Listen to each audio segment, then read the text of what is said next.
Good evening, students. Welcome to Bioscience once again. I hope आप सब अच्छे होंगे और आपकी पढ़ाई अच्छी चल रही होगी। जैसा कि मैंने अपने पिछले वीडियो में स्टार्ट किया था बायोमोलिक्यूल्स चैप्टर, आई होप आपने रिवीजन कर लिया होगा। हमने कार्बोहाइड्रेट के इंट्रोडक्शन को पढ़ा था और साथ ही साथ उसके डिफरेंट टाइप्स को पढ़ा था। आज मैं आपको एक बहुत इंपॉर्टेंट टॉपिक बताने जा रही हूँ जो कि बायोमोलिक्यूल्स चैप्टर में one of the important biomolecule है, दैट इज प्रोटीन। तो let's get started. We will discuss about the proteins which forms an important component of your diet, है ना। अभी सब कोई बोलते हैं प्रोटीन खाना चाहिए, ज्यादा क्वांटिटी में प्रोटीन लेने से मसल अच्छे बनते हैं और हम एनर्जेटिक भी रहते हैं। इंस्टेंट एनर्जी के लिए आपको कार्बोहाइड्रेट चाहिए और अगर अच्छी ग्रोथ के लिए आपको प्रोटीन की आवश्यकता है। लेकिन जैसा कि मैंने आपको बताया था, कार्बोहाइड्रेट कार्बन, हाइड्रोजन और ऑक्सीजन से मिलकर बना है, जिसके सबसे छोटे यूनिट को हम मोनोसेकेराइड कहते हैं। उसी तरह से प्रोटीन के सबसे छोटे यूनिट को हम कहते हैं अमाइनो एसिड। क्या कहते हैं बेटे? Amino acids. Amino acids. लेकिन ये अमाइनो एसिड क्या होते हैं, इसको हम ध्यान से समझने की कोशिश करेंगे। ये दो वर्ड से मिलकर बना है, अमाइनो और एसिड। केमिस्ट्री में हम जानते हैं कि अमीन ग्रुप होता है, अमीन, और एसिडिक ग्रुप भी होता है। तो NH2 is the amine group and COOH is the acidic group. ठीक है, इतना तो सबको पता है। अगर मैं आपको बोलूं कि अमाइनो एसिड का स्ट्रक्चर अगर हम बनाएंगे तो कार्बन की कितनी वैलेंसी है बेटे? कार्बन की वैलेंसी है 4। तो कार्बन पे 4 अलग अलग ग्रुप्स हैं, तो अमाइनो एसिड को हम सब्स्टिट्यूटेड मीथेन भी कह सकते हैं। तो ये जो कार्बन के क्या क्या ग्रुप्स हैं, मैं उनकी बात आपको बताऊंगी। तो here there is an R group which is called as the alkyl group. Here you will find the COOH group. Here you have amine group and here there is an H. तो इस तरह के carbon को हम chemistry में chiral carbon भी बोलते हैं, अल्फा कार्बन भी बोलते हैं, क्योंकि इनके चारों ग्रुप्स अलग हैं, है कि नहीं। तो R क्या है बेटे? R जो है ये है अल्काइल ग्रुप। क्या है? ये वेरिएबल है। R जो है वो क्या है? अल्काइल ग्रुप है जो कि वेरिएबल है, और यही R ग्रुप डिसाइड करता है नेचर ऑफ अमाइनो एसिड। ठीक है, अमाइनो एसिड किस तरह का होगा? अभी एक ये न्यूट्रल कंपाउंड है जिसमें एक एसिड ग्रुप भी है और एक बेसिक ग्रुप भी है, तो अभी एक न्यूट्रल कंपाउंड है। लेकिन अगर इसको हम देखें, अगर इसका नेचर डिसाइड करना है, तो there are some amino acid which are acidic amino acid as well as basic amino acid भी होते हैं। तो ये जो नॉर्मल अमाइनो एसिड जो है, अगर हम इसे क्या करें, इसे एक सॉल्यूशन में डालें, क्या करेंगे? when we put amino acid in solution to know the nature of the amino acid, which kind of ion it would be forming. ठीक है, अभी मैं आपको दिखाती हूं। तो आप उसी तरह से ड्रॉ कीजिए। तो यहां R ग्रुप है, यहां COOH ग्रुप था, यहां NH2 ग्रुप था और यहां H ग्रुप था, राइट। आप जानते हैं COOH की टेंडेंसी, COOH अगर यहां होता, मैं आपको समझाने के लिए पहले लिख रही हूं। देखिए, आप देखोगे यहां पे क्या है बेटे? यहां पे COOH ग्रुप है जो कि एसिड है, और हम जानते हैं एसिड की टेंडेंसी होती है टू रिलीज H+। तो ये जब H+ रिलीज करेगा, so this will become an anion. क्या बन जाएगा? Anion, negatively charge, and this has tendency to gain H+, so this will become NH3 and this is forming a positive charge, isn't it? तो आप देखेंगे कि ये एक ऐसा कंपोनेंट है, ऐसा स्ट्रक्चर, ऐसा मॉलिक्यूल है जिसमें एनायन और कैटायन दोनों हैं। In that kind of structure we call it Jupiter ion, and we call the amino acid as amphoteric compound. Amphoteric compound. Okay, क्या कहते हैं इसे? Amphoteric कंपाउंड कहते हैं। क्या हुआ यहाँ पे आपने देखा, COO जो है। अब आपको ये भी समझ आ गया होगा कि इसका नाम अमाइनो एसिड क्यों है, क्योंकि यहाँ एक एसिडिक ग्रुप है, यहाँ एक अमीन ग्रुप है। नॉर्मल कंडीशन में ये जो है इस तरह का आयन फॉर्म करता है। एक और बात मैंने आपको बताई कि R group decides the nature of the amino acid. अब आप मुझे बताइए, ये तो न्यूट्रल हो गया, लेकिन इसके अलावा if there is another COOH group का कोई एसिडिक ग्रुप अगर R की जगह आ जाए तो कांट वी कॉल देम, और we surely call them what, acidic amino acid. क्या कहेंगे, एसिडिक अमाइनो एसिड। और एसिडिक अमाइनो एसिड कैसा आयन बनाएगा, आप जस्ट गेस करके बताइए कि अगर हम किसी एसिडिक अमाइनो एसिड को अगर सोल्यूशन में डालेंगे तो डेफिनेटली जो नेगेटिव चार्ज है वो ज्यादा होगा। तो एसिडिक अमाइनो एसिड जो है, acidic amino acid will give you what, acidic amino acid will give you what, will give anion in solution, isn't it? And these are important points. Can you name some of the examples of acidic amino acid? Like glutamic acid also can be called as the acidic amino acid, aspartic acid. अच्छा, जो basic amino acid होंगे बेटे, basic amino acid जो है will give cations in solution। ठीक है, is it clear? ये general term है, ठीक है। तो यहाँ पे एनायन और यहाँ पे cations. Is it fine? I hope you have understood this much, right. हमने क्या बात करी, अमाइनो एसिड क्या है, these are the monomers of what, these are the monomers of proteins, and this forms Jupiter ion, which is a neutral compound, and these are also called as the amphoteric compound। अच्छा, आपको मैंने बोला कि protein जो है वो amino acid से बना हुआ है, राइट। तो अमाइनो एसिड जो है वो कैसे प्रोटीन बनाएगा, एक मैं आपको यहाँ पे बनाकर दिखा रही हूं, how they form bond. COOH, R1 is one amino acid, ठीक है बेटे, और ये है आपका NH2, यहाँ H है। R1 को मैंने एक अमाइनो एसिड बनाया है और दूसरा अल्काइल ग्रुप चेंज करके मैंने आपको यहाँ पे बता रही हूं मैं, that is another amino acid. R2 denotes the other amino acid. What will happen here is this will release the water molecule from here. In chemistry you learn this. So here what will happen, the removal of water, H2O, will form CONH bond. Do you know what is this CONH bond? This is called the peptide bond. क्या कहते हैं बेटे इसे, peptide bond. सो अगर एक chain of amino acid है, will it be having more than one peptide bond?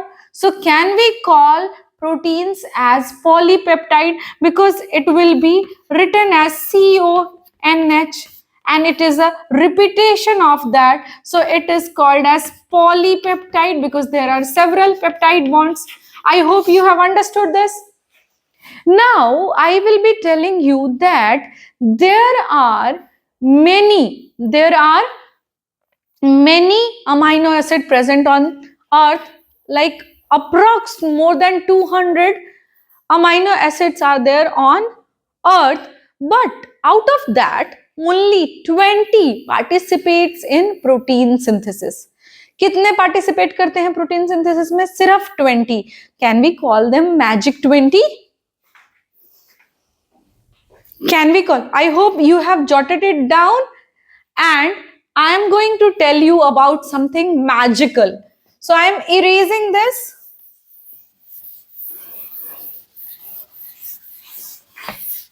Okay.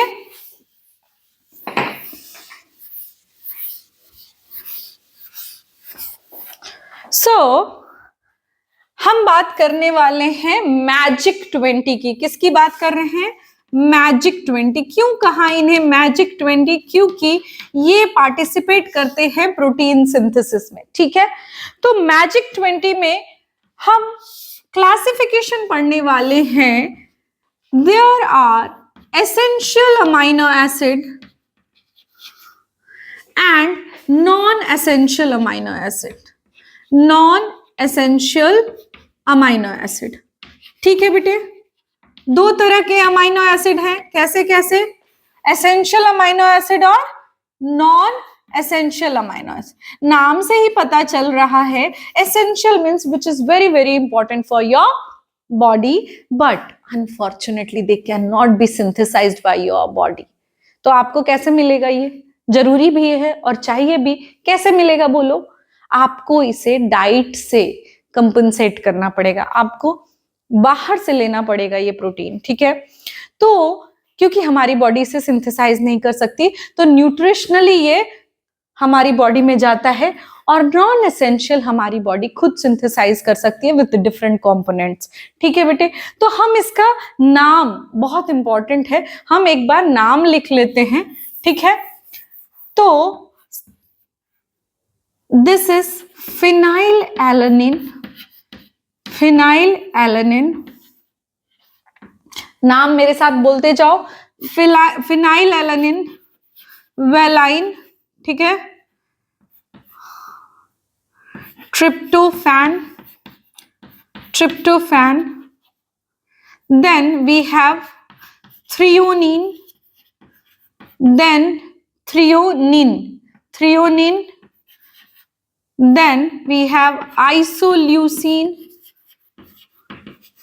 then we have methionine, methionine, then we have histidine, histidine, then we have arginine, then we have lysine, and then we have lysine and leucine, leucine, ठीक है बेटे। कितने हो गए? देखिए 1 2 3 4 5 6 7 8 9 10। एक important बात बताने वाली हूं मैं आपको। छोटे बच्चे काफी सारी चीजों के कैपेबल नहीं होते, बड़े होने के बाद कैपेबल हो जाते हैं। तो इनमें से जो 10 में से 8 छोटे बच्चों सिंथेसाइज नहीं कर पाते, लेकिन बड़े लोग सिंथेसाइज कर पाते हैं, जिसमें ये आता है हिस्टिडिन और आर्जिनिन। इसीलिए हम इसे सेमी एसेंशियल अमाइनो एसिड बोलते हैं, सेमी एसेंशियल अमाइनो एसिड बोलते हैं, because adult can synthesise them. Is it fine? Is it okay? Now, if you are getting confused, I'll write which cannot be synthesized by our body. Cannot be synthesized by our body.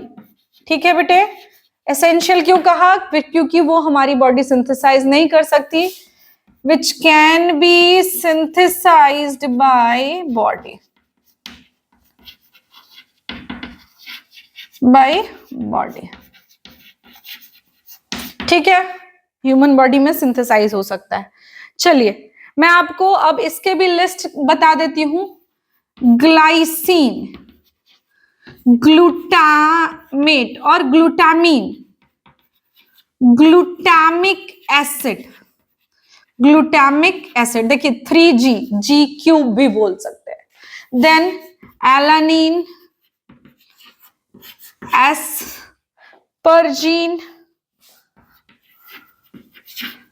and aspartic acid, aspartic acid, then proline, cysteine, tyrosine and serine। अब एक आप देखिए यहां पे कितने हो गए बेटे? 1 2 3 4 5 6 7 8 9 एंड 10। ठीक है, कितने हो गए? 10। अब एक और बात, क्वेश्चंस, कॉम्पिटिटिव एग्जाम में क्वेश्चंस आते हैं, जैसे अगर एक क्वेश्चन आए कि find out the acidic amino acid out of this list, क्या आप बता सकते हैं एसिडिक अमाइनो एसिड कौन कौन सा है? ऑफ कोर्स, कितना इजी है, these are what, these two are acidic amino acid, है कि नहीं? एसिडिक अमाइनो एसिड है ना। उसके बाद अगर आपसे कोई पूछे बेसिक अमाइनो एसिड, तो ये तीनों जो हैं ये क्या है बेटे? बेसिक अमाइनो एसिड है। कैसे? Basic amino acid. अब फिर से मैं आपसे पूछ रही हूं, बेसिक क्यों बोल रहे हैं इन्हें? क्योंकि इनमें एक NH2 के अलावा और भी बेसिक ग्रुप है, इसीलिए इन्हें बेसिक अमाइनो एसिड। और एक क्वेश्चन आता है, which of the following contain sulphur, sulphur containing amino acid कौन से हैं? तो इनमें से मेथियोनीन और सिस्टीन, इन दोनों में क्या है बेटे? सल्फर है। These two are sulphur containing amino acid, sulphur containing amino acid. ठीक है, उसके बाद अगर आपसे कोई पूछे कि रिंग स्ट्रक्चर जो है वो किस में है, तो आप बोलेंगे ट्रिप्टोफैन, फिनाइल, फिनाइल ग्रुप है ना, फिनाइल एलानिन जो है, इन सब में क्या है बेटे? रिंग स्ट्रक्चर, हेट्रोसाइक्लिक रिंग है इसमें। ठीक है, इज इट क्लियर? समझ आ गया आपको अमाइनो एसिड क्या है? मेरे साथ एक बार फिर से बोलिए, phenyl alanine, valine, tryptophan, threonine, isoleucine, methionine, histidine, arginine, lysine, leucine, ये क्या है? 10 एसेंशियल अमाइनो एसिड है। नॉन एसेंशियल में ग्लाइसिन, आपको पता है सबसे बेसिक जो सबसे सिंपलेस्ट अमाइनो एसिड है वो है glycine, where R group is what? Do you know what is R group here? R group is H here. In case of alanine, the R group is CH3. CH3 है, R group क्या है? CH3 is the R group. R मतलब alkyl group जो है, is the R group. ठीक है बेटे? So we'll be talking about the different structures of protein, primary protein, secondary protein, tertiary protein, quaternary protein. हम protein की भी बात करेंगे।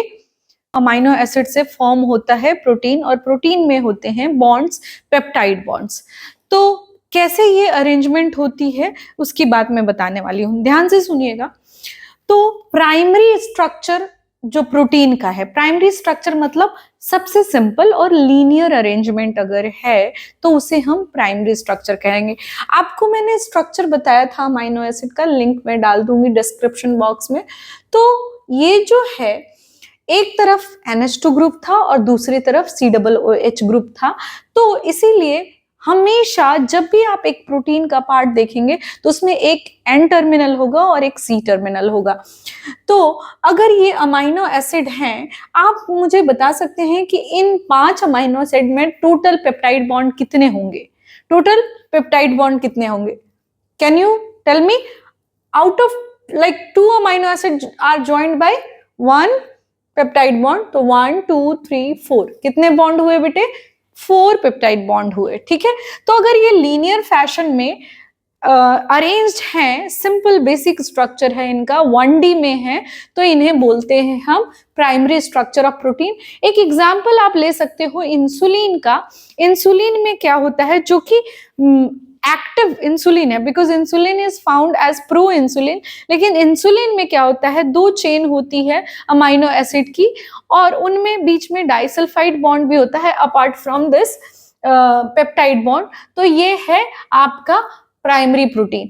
अब आते हैं सेकेंडरी प्रोटीन, मतलब थोड़ा और कॉम्प्लेक्स, थोड़ा सा ट्विस्टेड। तो लीनियर को अगर आप घुमाएंगे, ट्विस्ट करेंगे, फोल्ड करेंगे, तो आपको मिलेगा सेकेंडरी प्रोटीन। ऐसे प्रोटीन आपको कहां देखने को मिलेंगे? हेयर में, सिल्क, वूल, नेल, ये सब में आपको सेकेंडरी। अब उसमें भी डिफरेंट डिफरेंट शेप्स में है।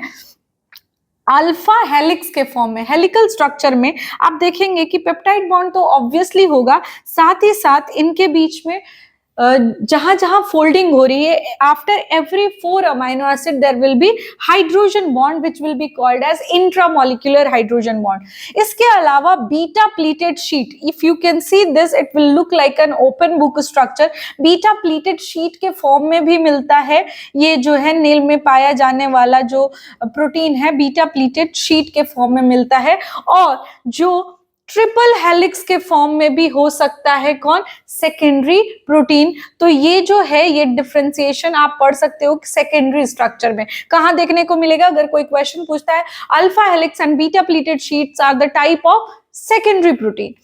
Then to twist it more 3D model में थोड़ा सा और कॉम्प्लेक्स, इस तरह से इसके और कॉम्प्लेक्स स्ट्रक्चर अगर बन जाते हैं, इस तरह से अगर घुमावदार स्ट्रक्चर बन जाते हैं जिसमें N टर्मिनल और C टर्मिनल है, this is called as tertiary or 3D view of protein, or this was given by Ramachandran. So this is given in your NCERT. So Ramachandran, not in this chapter, you will find in the cell chapter. तो ये Ramachandran plot जो दिया था जिन्होंने, उन्होंने ही discover किया tertiary structure of protein को। तो यहाँ इसे हम ग्लोब्यूलर प्रोटीन कहते हैं, ये 3D व्यू देता है आपको। और the most abundant protein on animal in on earth or in the animal world, the most abundant protein in the animal world is collagen. तो कोलेजन एक टर्शरी प्रोटीन है। मोस्टली जितने भी एंजाइम्स हैं, majority of the enzymes are proteinaceous in nature, वो सब कौन से स्टेट में रहते हैं, टर्शरी स्ट्रक्चर में रहते हैं। उसके बाद आता है क्वाटरनरी प्रोटीन। किसकी बात करेंगे बेटे हम, क्वाटरनरी प्रोटीन की। और क्वाटरनरी मतलब आप समझ रहे हैं 4 degree, actually 4 degree in the sense there will be multiple chains in this. So the best example is haemoglobin. अगर आप देखे होंगे स्ट्रक्चर हीमोग्लोबिन का, तो there are 4 polypeptide chain in the hemoglobin like this, and the central metal is the iron one. यहाँ पे iron रहता है। तो ये है हीमोग्लोबिन का स्ट्रक्चर, ये सबसे ज्यादा स्टेबल स्ट्रक्चर है। क्वाटरनरी प्रोटीन जो है वो सबसे ज्यादा स्टेबल है। I need not to tell you what are the function of protein, because cell chapter में भी हमने पढ़ा था।